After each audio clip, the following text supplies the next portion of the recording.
बरसात की एक शाम, रोज की तरह गांव के दो लोग बैठे हैं टुन टुन की चाय की दुकान पर। रात आते ही तुम की चाय पिए बिना माहौल बनता ही नहीं। भाई तुम हम सब के लिए एक एक कप चाय बना देना अच्छे से। हाँ, बस बना रहा हूँ। आप लोग थोड़ा बैठो, हो जाएगा अभी। इस बरसात के समय दिन भर की मेहनत के बाद टुन टुन की दुकान की चाय तो पीनी ही है। हाँ, सही कहा। उसकी हाथ की अदरक और तेज पत्ता वाली चाय की कोई मुकाबला ही नहीं। हे, ऐसा कुछ नहीं है। आप लोग मुझसे प्यार करते हो, इसीलिए ऐसा बोल रहे हो। अरे नहीं रे तुम, बिल्कुल सच बात है। ऐसे ही गपशप चल रही थी टुन टुन की चाय की दुकान पर। अरे वो देखो, पंडित जी आ रहे हैं। पंडित जी आइए आइए, इधर आइए। अच्छा, तुम लोग यही हो? हाँ, हम सब यही हैं आज। इस बरसात के समय दिन भर की मेहनत के बाद टुन टुन की दुकान की चाय तो पीनी ही है। तुम पंडित मास्टर जी के लिए भी एक कप चाय बना ले, सब साथ में पिएंगे। वो चाय बनाए, तब तक हम लोग बातें शुरू करते हैं। क्या कहते हो?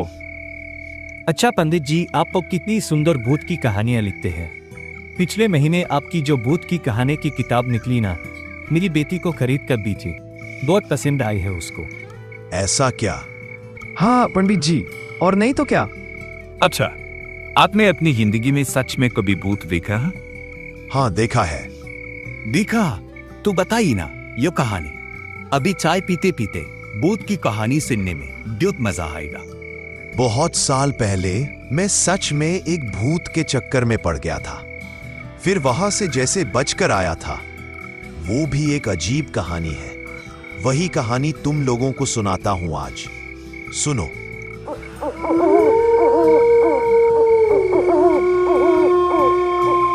तब मैं इस सीतापुर गांव में नहीं आया था। लालगंज गांव में प्राइमरी स्कूल का हेडमास्टर और थोड़ी बहुत पूजा पाठ करा लेता था। मेरे पिताजी के साथ उस गांव में रहता था तब। तो उस बार क्या हुआ, सोहन बाबू से कितने दिनों से मुलाकात नहीं हुई। पता नहीं, उसके लिए दिल बहुत घबराया हुआ है। उसे देखने की बहुत इच्छा हो रही है। आज कितने साल हो गए उससे बात किए हुए। मन उदास हो गया होगा शायद। बेटा तुम्हारा, जाओ मिल के आ जाओ।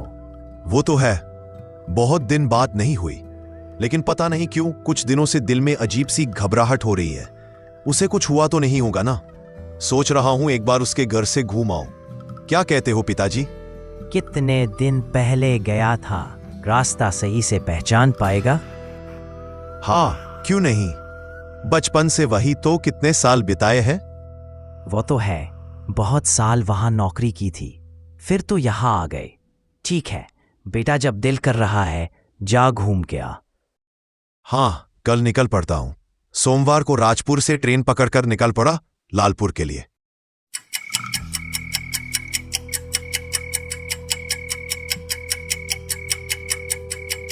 जैसे जैसे लालपुर की तरफ बढ़ने लगा, बचपन की सारी यादें जैसे दिल में जमा होने लगी।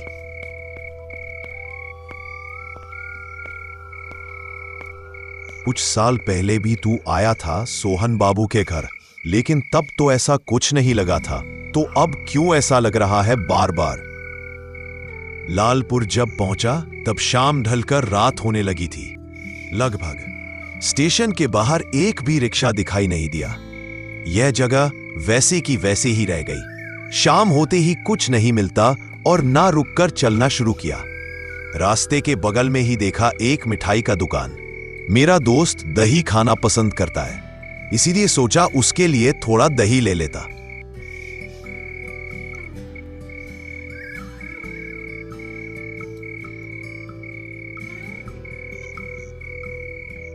भैया, आपकी दुकान की दही खत्म हो गई, आधा किलो मिलेगी क्या? आपकी किस्मत बहुत अच्छी है। आधा किलो तो नहीं, पर 400 ग्राम हो जाएगी। चलो, बहुत अच्छा हुआ। जल्दी से दे दो फिर। और हाँ, राजपुर जाने के लिए यहाँ कोई रिक्शा मिलेगा क्या? नहीं साहब, अब तो कुछ नहीं मिलेगा। अब तो यहाँ से पैदल ही जाना होगा। इसके अलावा और कोई उपाय नहीं है। अच्छा, गांव के श्मशान की तरफ से एक रास्ता था ना, जिससे जल्दी पहुंच जाते थे।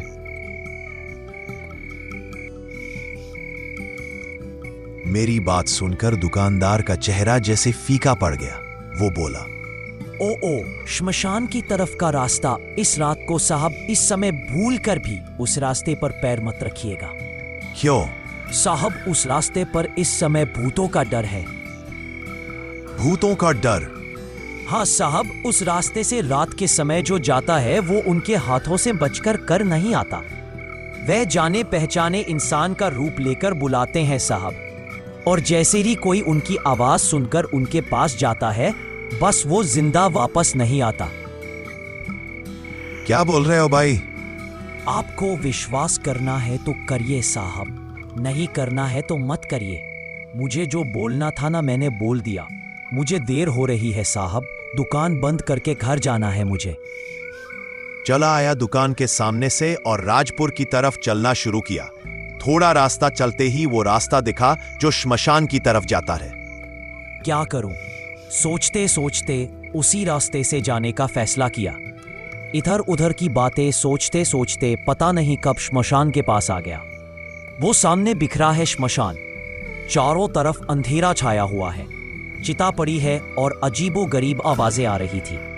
पल भर में जैसे रूह कांप उठा मेरा। मोनू, मुझे बहुत तकलीफ हो रही है, थोड़ा मेरे पास आएगा? हाँ, मेरे पास। ये क्या? ये तो सोहन की आवाज है। सोहन यहाँ क्या कर रहा है? मोनू, बहुत तकलीफ हो रही है रे। सोहन कहाँ है तू? मेरे पीछे। पीछे मुड़ते ही देखा, ठीक वही बरगद के पैर के नीचे सिर झुकाकर बैठा है कोई।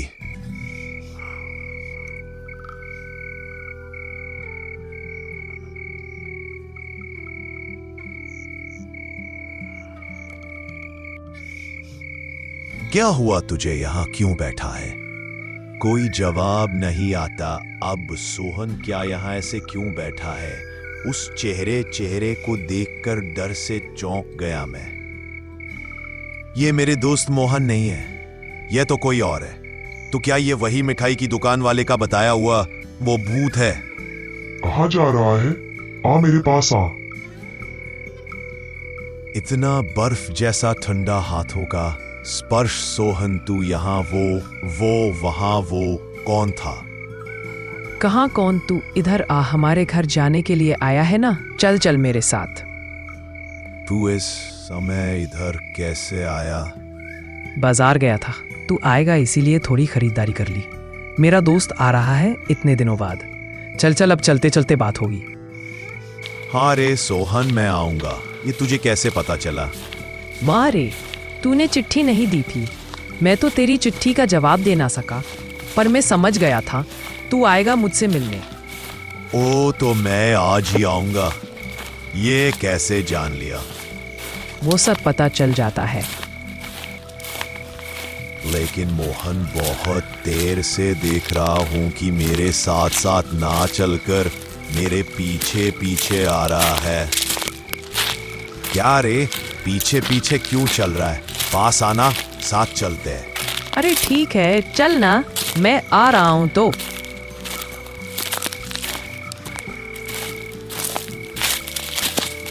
चलते चलते सोहन के घर आ गए। सोहन बोला, तू अंदर जा मोनू। तू कहाँ जा रहा है? घर नहीं आएगा क्या? सोहन थोड़ा मुस्कुराकर कुछ देर तक जैसे जी भर के मेरी तरफ देखता रहा, फिर मुझे बोला, तू जा आशु, मैं अभी आता हूं।